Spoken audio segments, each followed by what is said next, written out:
The summer Webb Lambert turned 34, he spent 11 nights in his grandfather's machine shed with a drop light, a torque wrench, and a thermos of black coffee that went cold before midnight every single time. Nobody knew he was out there. That's the part that matters. His grandfather, Eldon Merritt, had farmed 640 acres of silt loam outside Grafton, Nebraska, for 41 years. He'd bought the tractor new, a 1967 John Deere 4020 diesel, serial number 135274, painted that particular shade of green that doesn't exist anymore. 6 cylinders, 404 cubic inches of displacement, naturally aspirated, meaning no turbo, no boost, just clean air and fuel and the physics of combustion doing what they'd always done. At the Nebraska tractor test, she'd measured 83.79 horsepower at the drawbar and 95.83 at the PTO. Our Eldon had paid $9,400 for her in 1967, which in today's money is somewhere north of $85,000. He'd thought about that a lot. He was the kind of man who thought about that kind of thing. Eldon died in March of the year Webb turned 32. He left the tractor to Webb in a handwritten addendum to his will, 2 sentences long, in the shaky cursive of a man whose hands had stopped cooperating a year before his heart did. The 4020 goes to Webb. He'll know what to do with it. Webb did not at first know what to do with it. He parked it in the shed and covered it with an old canvas tarp and drove past the shed twice a day for the better part of a year. In the fall, he'd walk in there sometimes, pull the tarp back just far enough to see the front grill, that cast-iron face with the vertical grill bars, and he'd stand there a minute. And then he'd pull the tarp back and leave. That's what grief looks like on a man who grew up on a Nebraska farm. It looks like a tarp. The bet started, the way most things in Grafton start, at the co-op. A man named Garrett Pudens had taken delivery of a new John Deere 9 R59, in late April, 590 rated horsepower, a 13.6-liter, 6-cylinder J D14 engine, weighing in at close to 42,000 pounds with ballast, worth in the neighborhood of $550,000, fully optioned.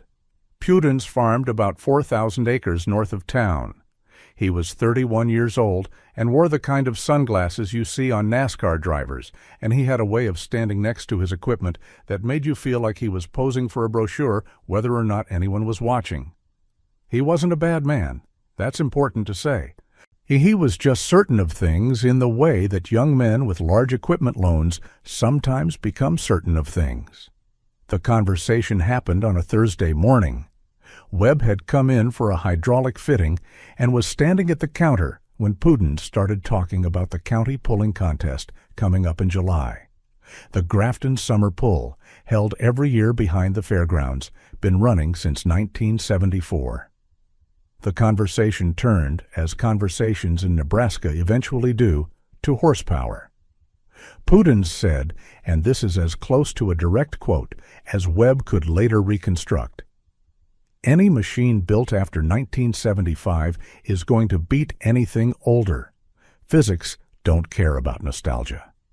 Nobody said anything for a moment. Then a man named Roy Schiefelbein, who had been pretending to read a parts catalog. I said, "Webb's grandfather's 4020 might have something to say about that." And Pudens said, "I'd bet $8,000 it doesn't." The room went quiet in that specific way that rooms go quiet when a number has been named. Webb Lambert, who had not spoken yet, put his hydraulic fitting on the counter and said, "County pull, July 14th. Antique class, stock weight limit. I'll be there." He paid for his fitting and left. He did not go home first. He drove to the machine shed and pulled the tarp off the 4020. Let me tell you about what Webb found under that tarp. The tractor had 7,200 hours on the meter. The paint was original, faded to that particular dusty green that Nebraska sun does to John Deere equipment over 50-some years. The left front weight bracket was cracked, hairline not structural. Or the seat had been recovered twice, the second time in a brown vinyl that Eldon had installed himself imperfectly in 1994. The rear tires were R1 tread, size 18.4 by 38, still holding air, still showing tread depth, though the rubber had hardened in the way that rubber does when it's been sitting for 2 years. The engine was Eldon's pride, the 404 cubic inch, naturally aspirated diesel. The JD 6.6-liter inline-six that John Deere had refined through the entire run of the 4020 from 1963 to 1972. Eldon had rebuilt it himself in 1998 at 5,400 hours with a Federal Mogul overhaul kit. New sleeves, new pistons, new rings, resized connecting rods, new valves, and guides. He'd had the injection pump rebuilt by a man named Herb Calloway in York, Nebraska, who had been calibrating Rusa master pumps since 1971 and who charged $340 and took 6 weeks. The rebuild had been done correctly. You could tell, if you knew what to look for, by the exhaust color at idle, faint gray, clean, nothing blue or black. The synchro range transmission was in good order. 8 forward speeds, 2 reverse. The power shift had been an option Eldon had declined. He'd always said the standard transmission was more honest, meaning you felt the load through the lever and through your hands and through the seat of your pants, and nothing was hidden from you. What Webb found mostly was that Eldon had maintained this machine the way some men maintain a cathedral. Here is where the technical truth of the bet lives, and it matters to understand it. A tractor pull is not a race, and it is a test of torque delivered to the ground over a prescribed distance. The pulling track at Grafton is 300 feet long and 35 feet wide, same dimensions as the rules specify. A weighted sled sits at the start. The sled is a weight transfer machine. As the tractor pulls it forward, the sled's internal ballast slides mechanically toward the front skid pan, progressively transferring more weight onto a steel plate that digs into the soil. What starts as a manageable load becomes, by the halfway point, something considerably less manageable. The tractor that drags it farthest wins. The antique stock class, as run by the county pull, limited competing tractors to their original factory specifications. No added turbochargers, no exotic fuels, no modifications to the injection system beyond what the original equipment supported. Engine displacement, bore, and stroke had to be original. The weight class was 9,000 pounds, meaning the tractor plus any wheel weights and ballast could not exceed 9,000 pounds on the scale. The 4020 unloaded weighed 8,945 pounds in its diesel/synchro range configuration. Webb would be pulling at near maximum class weight with almost no room to add ballast. That was actually an advantage on this particular soil type. More weight means more traction, and the silt loam behind the Grafton Fairgrounds tended to pack firm in July heat. You could push rubber into it and get grip. Pudens's 9R590 was not in the antique class. He had entered the unlimited modified class, which is its own kind of theater. A machine in that range produces more power than most people's minds can usefully hold. Somewhere north of 590 rated horsepower, with an additional 50 horses of intelligent power management available on demand, the E18 power shift transmission, choosing among 18 forward gears electronically, GPS connected, emissions controlled, refrigerator in the cab. It weighed north of 40,000 pounds ballasted. The question everyone in Grafton was actually asking was not whether the 4020 could outpull the 9R under formal class rules. Those were different classes entirely, and anyone paying attention understood that.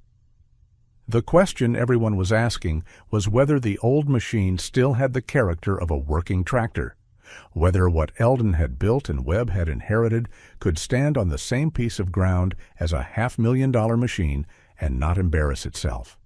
That was the real $8,000 question. Webb spent 11 nights in that shed. He started with the fuel system, drained the tank, 34 gallons of old diesel, gone dark and waxy, the smell of it almost sweet, the way old diesel gets. Pulled the primary filter, then the secondary. The primary had a paper element the color of tobacco, and when Webb cut it open with a utility knife, he found the sediment you find in any tank that sat 2 Nebraska winters. Fine rust particles, traces of biological growth, the slow chemistry of stored fuel. He cleaned the tank with fresh diesel, flushed through twice, changed both elements, bled the system. The injection pump, he left alone. Herb Calloway was dead, had been since 2019. But the pump Herb had rebuilt was still running clean, still throwing fuel at the correct timing. I still balanced across all 6 cylinders within the tolerances that a compression gauge and a bit of patience could verify.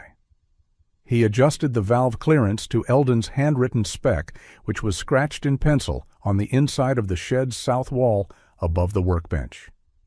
Intake .010, exhaust .015, cold. The factory spec was the same. He'd written it there in 1998 during the rebuild, and he'd never bothered to erase it, and there it was. The tires Webb addressed carefully, because tires are where the pull lives. The 18.4 by 38 rear tires had hardened somewhat, but not cracked. He inflated them to the antique class competition spec. 14 pounds per square inch was common. Some pullers went as low as 12 to increase the footprint, and the rules allowed variation within a range. More footprint on firm silt loam, more traction. He would run them at 13 pounds per square inch and make the call on pull day based on what the track looked like. He cleaned and adjusted the drawbar. Rules required a minimum of 2 square inches of steel cross-section, which the factory 4020 drawbar exceeded handily. He checked the hitch height. The rules specified no more than 18 inches from the ground to the hook point for the antique class, and the factory drawbar on the 4020 sat at 17.5 inches, a quarter-inch margin. He measured it with the tractor on flat concrete 3 separate times. He changed the engine oil and filter. He replaced the coolant. He went over the whole tractor with a wire brush and cleaned the grease fittings and ran a grease gun through every one of them. 12, counted twice. He did not change the paint. He touched nothing cosmetic. The faded green stayed faded. The cracked front weight bracket stayed cracked. The brown vinyl seat stayed brown vinyl. On the 10th night, he started the engine for the first time in 2 years. It caught on the 3rd compression, which is not bad at all for an engine that's been sitting. It ran rough for about 2 minutes, the old diesel in the fuel system working itself out, and then it smoothed. The exhaust came up clean. The temperature gauge climbed to normal and held there. Webb sat on the cracked brown vinyl seat in the dark shed with the drop light swinging overhead and the 4020 idling at 1,000 revolutions per minute. And he listened to it the way you listen to something you've known your whole life. The engine had a note to it. All 402s do if they're running right.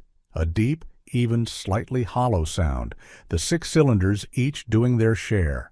None of them louder than the others, a rhythm as regular as a clock. Eldon used to say you could tell the health of a diesel engine the same way you could tell the health of a person, by whether the sound was tired or whether it had intention in it. This engine had intention in it. July 14th was a Saturday, 91 degrees by 10 in the morning, which is a reasonable July in Grafton. The fairgrounds fill up for the pull, the way they fill up for nothing else all year. People come from 3 counties. They set up lawn chairs. They bring children and grandchildren. The smell of the thing is diesel exhaust and popcorn and cut grass. And if you grew up in Nebraska and you smell that combination anywhere in the world, you will feel a version of 12 years old. Webb arrived at 6:30 in the morning to register and weigh in. On the 4,020 on the scale came to 9,010 pounds, 10 pounds over the class limit. He unbolted a single cast iron front weight and tried again, 8,970. On the sheet it went. He drove the tractor to the staging area and got off and stood next to it and drank coffee from a paper cup. Garrett Pudens arrived at 8 o'clock with the 9 R59 on a lowboy trailer, which was the only way to move a machine that size without tearing up the road. Pudens had a crew of 2, hired hands, who operated the trailer. The tractor itself was painted that bright, deep John Deere green that only new machines have, the kind that looks almost wet in direct sunlight. The cab was air-conditioned. There was a Starfire 6000 integrated GPS receiver mounted on top. The tires on the rear axle were about the height of a man's chest. Our Pudens walked over to where Webb was standing next to the 4020 and looked at it for a moment, the way a person looks at something they're trying to be polite about. He said, "She looks good." Webb said, "She runs better than she looks." Pudens nodded and went back to his crew. Let me tell you about what happened on the track. The antique class ran before the modified class. This was deliberate. The sled operator set the machine lighter for the older tractors, adjusted the weight transfer gear to account for the power ranges involved, and ran the class through, in sequence, one tractor at a time, each getting one pull. There were 9 tractors in the antique stock class that day. A 1957 Farmall 400, owned by a man named Pete Vogt, running well. A 1959 Oliver 880 with fresh paint. Its owner nervous enough that he kept checking the tire pressure between pulls. A 1969 International 1 466, which was the newest machine in the antique class and which Webb considered the one to beat. It had a 436 cubic inch engine turbocharged from the factory, about 131 horsepower at the PTO. And it was a serious machine in the hands of its owner, a quiet, precise man named Leon Hobart, who had been pulling tractors at this event for 19 consecutive years. The Farmall went 242 feet. A 1964 Alice Chalmers D 19 went 261 feet. The Oliver 880 went 198, its driver pushing the throttle too hard too soon and spinning the rear tires off the track surface. 2 more machines, 220 and 247, respectively. Then the International 1 466, driven by Leon Hobart, who walked around his tractor once before he climbed up. R checked both rear tires by pressing his thumb against the sidewall, pulled on his work gloves, climbed the steps, and settled. The hookup crew attached the sled chain. Hobart brought the engine to full throttle. A turbo diesel under load has a sound that is different from a natural aspirator, a sharper edge to it, a whine under the rumble. And the 1466 moved down the track and kept moving and reached the 300-foot mark, which is a full pull, the steel pan still digging, still fighting the transfer weight, and the crowd made the sound crowds make when something has gone the distance. A full pull from the International. Now the field needed to beat 300 feet. Webb Lambert was third to last. He drove the 4020 to the starting hookup area and climbed down and watched the hookup crew attach the sled chain to the drawbar. When he climbed back up, the temperature had reached 94. The track surface had been packed by the preceding pulls into something close to concrete in the wheel ruts, firm and dry, which suited the 4020's rear tires better than soft soil would have. He brought the engine to 2,200 revolutions per minute, which is where the 4020 makes its peak power, 278 foot-pounds of torque at 1,600 revolutions per minute, which means revving higher at the start and letting the engine drop into the torque band as the load comes on, not chasing revs once you're moving. Eldon had taught him that. He'd described it the way he described most things about machinery, simply once without repetition, as if it were obvious. Webb engaged the clutch. The 4020 moved. It moved with the particular deliberateness of a machine that knows exactly how much it weighs and exactly how much it can do. A no-wheel spin, The 13 pounds per square inch in those 18.4 by 38 rear tires laying the maximum footprint on the packed silt loam, the weight of the tractor itself holding traction. The sled came along. The weight transfer mechanism was doing its work, sliding the ballast forward, converting the sled from something manageable into something that required everything the engine had. At 150 feet, the engine note changed. Not struggling. That's the wrong word. Deepening.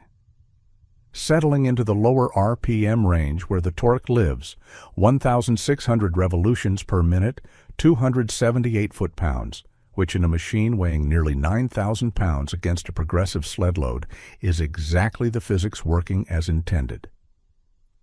At 220 feet, a boy standing near the track said something to his father, and the father lifted him up to see better. At 270 feet, the crowd had gone quiet in the way that crowds go quiet when they are paying close attention. At 300 feet, the horn sounded. A full pull, the pull-off between Webb Lambert's 4020 and Leon Hobart's International 1466, was run with the sled weight increased, the sledmaster adding 800 additional pounds of ballast, the transfer gear adjusted to accelerate the load earlier in the run. Hobart went first.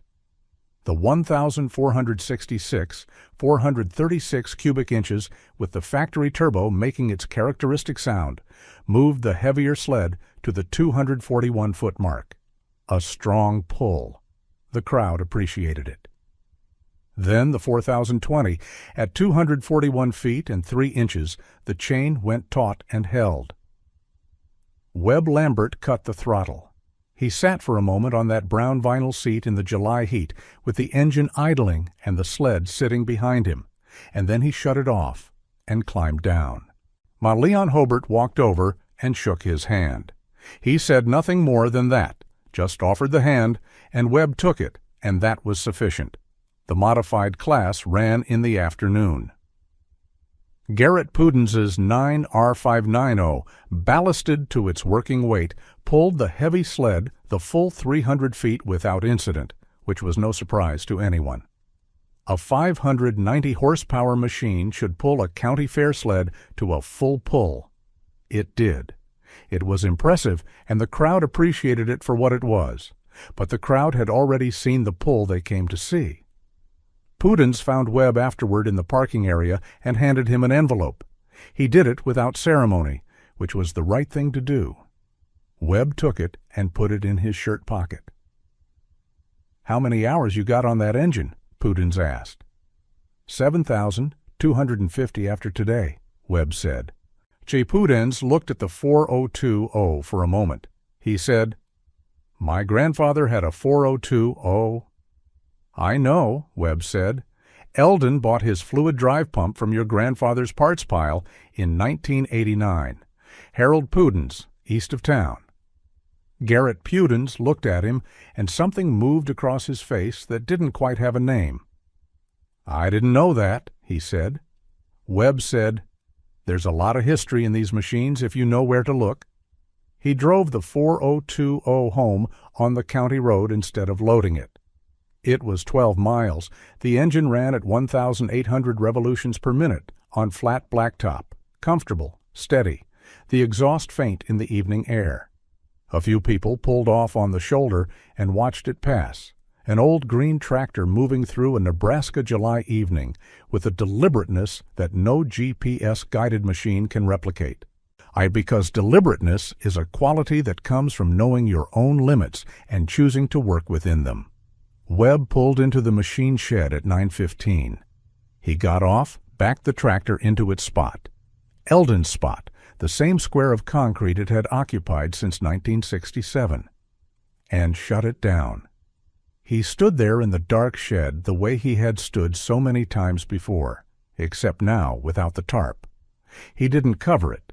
He pulled the door closed behind him and went inside. The $8,000 in the envelope paid for a new set of rear tires, a rebuilt hydraulic pump, and 2 new rear wheel weights. The balance, $2,340, Webb put in the account he'd started for the machine's maintenance, the account he'd been adding to since the morning he drove to the shed and pulled the tarp off for the last time. There's a pencil mark on the south wall of that shed above the workbench in Eldon Merritt's handwriting. Intake point 010, exhaust point 015, cold. Nobody's erased it. Nobody's going to. Under this video, you'll see a subscribe button, a small action with a big meaning. By pressing it, you're not only supporting the creation of more content like this, but you're also becoming part of the very exchange we've been talking about. Giving and receiving in harmony. It's not about the size of the action, it's about the meaning. A simple subscription tells me these words reached you. It tells me that the effort, the late nights, and the discipline to bring this message forward mattered to someone on the other side of the screen.